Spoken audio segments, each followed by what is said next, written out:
রাধে রাধে বন্ধুরা, good morning. আমি মোহিনী, উত্তর দিনাজপুরের ছোট্ট একটা শহর রামগঞ্জ থেকে।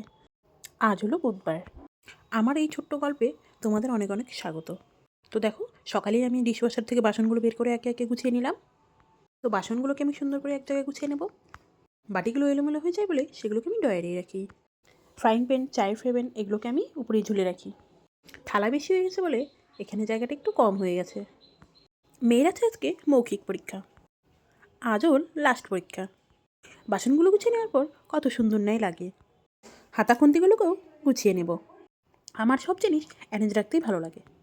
এই কাটলেরির একটায় চামচ টামচ সব রাখি। কাপগুলোকে আমি সুন্দরভাবে ঝুলিয়ে নেব। তারপর মেয়েকে রেডি করাচ্ছি।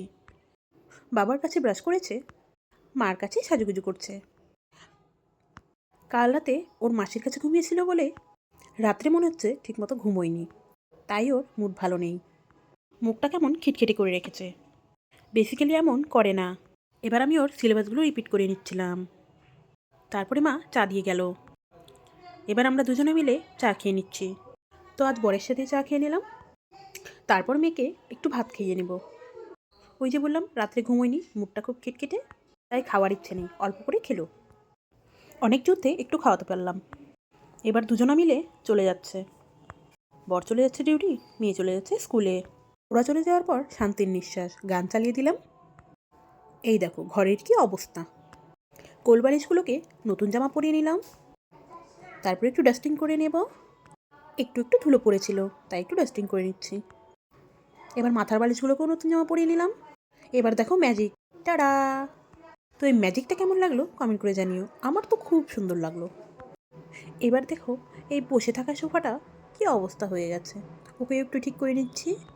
তারপরে মেয়ের জামা কাপড়গুলো একটা টানতে গিয়ে সবগুলো ফেলে দেয়, ওরগুলো একটু গুছিয়ে নিচ্ছি। বাচ্চাদের ছোটো ছোটো জামা কাপড়গুলো অ্যারেঞ্জ করতে ভীষণই টাফ। একটা টানতে গেলে চারটা পড়ে যায়, তাই এই কাজটা আমার প্রতিদিনই করতে হয়।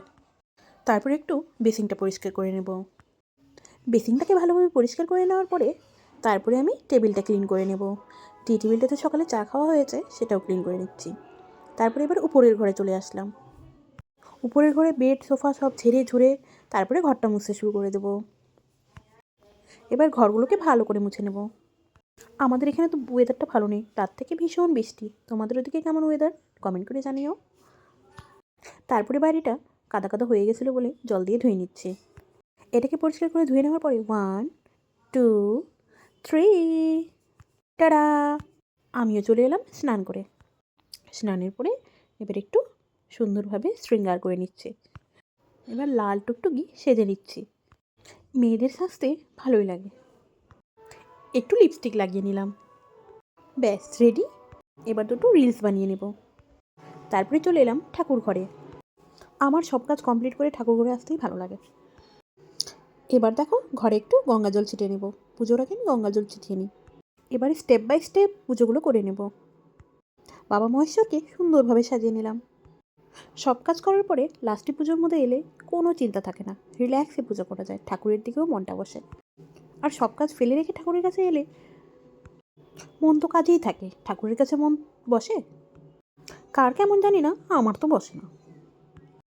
এখানে তো ওয়েদার খারাপই থাকছে, তাই বেশ ঠান্ডা ঠান্ডা। প্রদীপটা জ্বালিয়ে নিলাম। তারপরে ধূপটাও জ্বালিয়ে নিলাম। এই ধূপগুলো কে কে জ্বালাও, কি সুন্দর গন্ধ।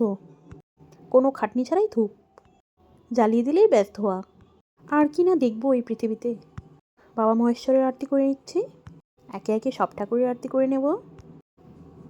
ওম নমো ভগবতে বাসুদেবায় নমঃ।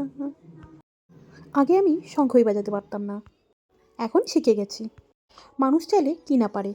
তারপরে দেখো মেয়ে স্কুল থেকে এসে নিজে স্নান করে রেডি হয়ে গেছে, তাই আমি খুশি হয়ে ওকে একটু আদর করে নিলাম। তারপরে আমরা সবাই মিলে খেতে চলে গেলাম।